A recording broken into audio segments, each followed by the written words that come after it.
Ya, sahabat era sekalian, kita ambil satu video sebelum maghrib ya, soal berita koalisi Prabowo JKW bubar di Jabar, di Jakarta dan Jabar, jalan Anies makin lebar ya.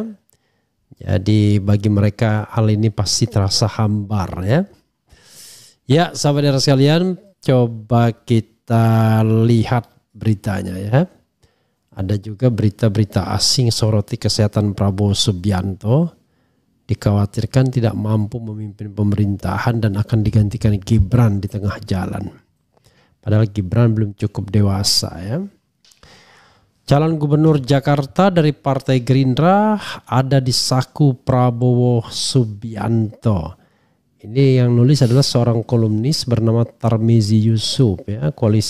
Koalisi Prabowo pecah kongsi di Pilgub Jakarta dan Jabar. KBA News. Akan ada kejutan calon gubernur Jakarta yang didukung Partai Gerindra. Kata elit Gerindra yang lainnya, mungkinkah nama yang ada di saku Prabowo itu Anies Rashid Baswedan. Wallahu alam, saat pendaftaran ke KPU 27-29 Agustus 2024, kita akan mendapat jawaban siapa calon gubernur Jakarta dari Partai Gerindra. Saya tidak berharap Anies dicalonkan Gerindra ya. Spekulasi adanya nama Anies Baswedan di saku Prabowo Subianto bukan hal yang aneh. Pilgub Jakarta tahun 2017, Prabowo dan Gerindra salah satu partai pengusung Anies Baswedan. Mungkin saja Prabowo beralasan selain Anies Baswedan seorang demokrat sejati karena hadir saat KPU menetapkan Prabowo sebagai pemenang Pilpres pasca putusan MK, dan Prabowo merasa lebih nyaman bila Jakarta dipimpin Anies Baswedan. Menurut penulis, Prabowo memerlukan keseimbangan politik agar lebih leluasa mengelola negara dari campur tangan rezim pendahulunya karena dianggap telah berinvestasi bagi kemenangan Prabowo. Bila gubernur Jakarta yang terpilih di endorse Jokowi tentu saja akan punya potensi bagi keberlangsungan rezim Prabowo. Setidaknya pengaruh Jokowi akan tetap kuat bila gubernur Jakarta di endorse Jokowi karena Jakarta sebagai barometernya Indonesia. Sementara Anies Baswedan dianggap sebagai antitesanya Jokowi. Bullshit kalau menurut saya ya. Kalau Jokowi masih kuat ketika dia tidak berkuasa lagi. Tampaknya ada kecenderungan Partai Golkar juga akan putar haluan. Kemungkinan Partai Golkar mengikuti jejak Gerindra di Pilgub Jakarta. Isu ini menguat pasca Golkar bilang Ridwan Kamil lebih condong maju di Pilgub Jawa Barat. Praktis Anies Baswedan nyaris tanpa saingan yang berimbang bila Ridwan Kamil benar-benar kembali ke Jawa Barat. Sementara Partai Demokrat secara tegas menyebut tidak akan mendukung Anies Baswedan di Pilgub Jakarta. Belum jelas arah politik Partai Demokrat di Pilgub Jakarta. Sedangkan PAN terkesan asal bukan Anies. Entah apa alasan PAN mengambil posisi demikian. Bikin Jokowi senang atau ada hubungannya dengan kader PAN akan maju ke Pilgub Jakarta. Biasanya PAN tak segarang ini terhadap Anies Baswedan. Sebagaimana kita ketahui tahun 2017 lalu, PAN salah satu partai pengusung Anies Sandi. Agak berbeda dengan Pilgub Jakarta, di mana Gerindra dan Golkar berpeluang bikin kejutan, mendukung calon yang sama di Pilgub Jakarta. Sedangkan di Pilgub Jawa Barat, Partai Golkar dan Gerindra diprediksi akan pecah kongsi, lantaran sama-sama mencalonkan kadernya sendiri. Golkar menjagokan Ridwan Kamil, Gerindra mencalonkan Deddy Mulyadi. PAN berupaya merapat ke Golkar dan Gerindra memasangkan Ridwan Kamil dengan Bima Arya atau Deddy Mulyadi Bima Arya.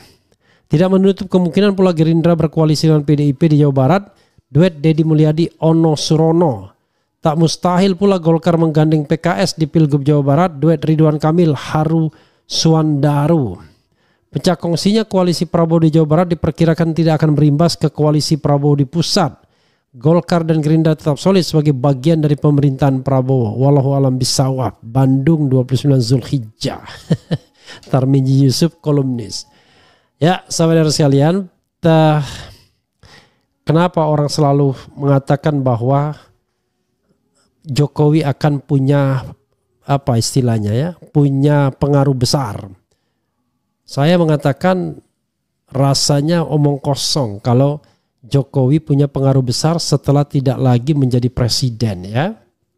Kecuali kalau dia menjadi alat dari kekuasaan asing dengan kekuatan yang besar yang membuat Prabowo tidak mampu bernegosiasi. Let's say misalnya China. Tapi kalau dia berdiri independen ya, hanya sekedar sebagai mantan presiden, maka kita kalkulasikan apa kehebatan Jokowi untuk terus mempengaruhi. Orang sekarang ikut sama dia, turut sama dia karena dia Presiden Republik Indonesia. Besok ada anaknya anaknya sebagai wakil presiden. Tapi sekali lagi, selama Prabowo menjadi presiden, rasanya tidak mungkin Gibran akan lebih besar pengaruhnya. Bahkan didengarkan saja mungkin Gibran tidak, ya. Karena itu menurut saya bullshit, kecuali something happen to Prabowo dan Gibran menggantikan. Maka disitulah Jokowi bisa cawe-cawe mengendalikan jalannya pemerintahan dan ambil lagi timnya. Jadi Gibran sekedar menjadi presiden boneka di mana real pemerintahan dipegang oleh Jokowi. Dan jangan lupa Jokowi belum terlalu tua. Kelahiran 61, usianya sekarang baru 63 tahun. Beda dengan Prabowo yang sudah sangat senior, sekarang usianya Prabowo hampir 73 tahun. Nanti per 12 Oktober nanti akan 73 tahun. Jadi sobat era sekalian, saya cenderung mengatakan ya bahwa Jokowi tidak akan punya pengaruh lagi sepanjang Prabowo efektif menjalankan pemerintahan. Tapi kalau Prabowo tidak menjalankan pemerintahan secara efektif dan Gibran bisa mengambil bagian atau mengambil porsi yang terbesar, maka disitulah pintu masuk Jokowi. Bagaimana dengan pengikut-pengikut Jokowi yang nggak ada loyalitas ya pada persekutuan sekadar mengincar kekuasaan?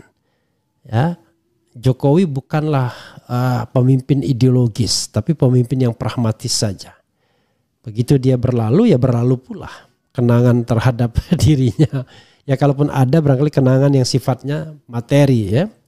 Orang-orang tertentu yang merasa diuntungkan pada masa pemerintahannya. Nah, karena itu siapapun yang direkomendasikannya, mau Erick Thohir, mau Bahlil dan lain sebagainya, mau Pratikno, maka mereka adalah orang yang pastinya akan loyal pada pemerintahan yang baru, bukan kepada Jokowi lagi.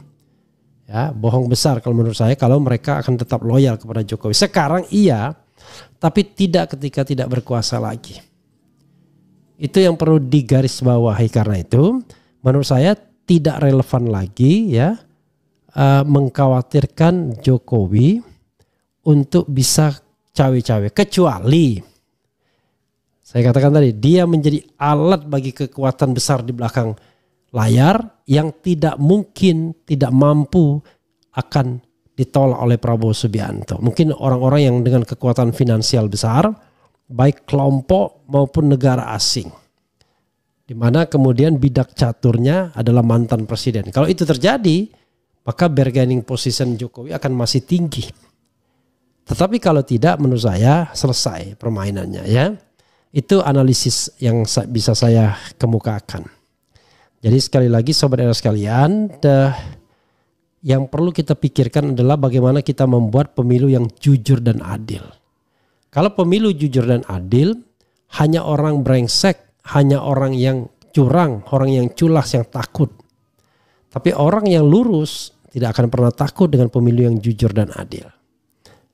Ya, jadi sobat era sekalian, itu yang kita harapkan ke depan. Adanya sebuah proses berpemilu yang jujur dan adil.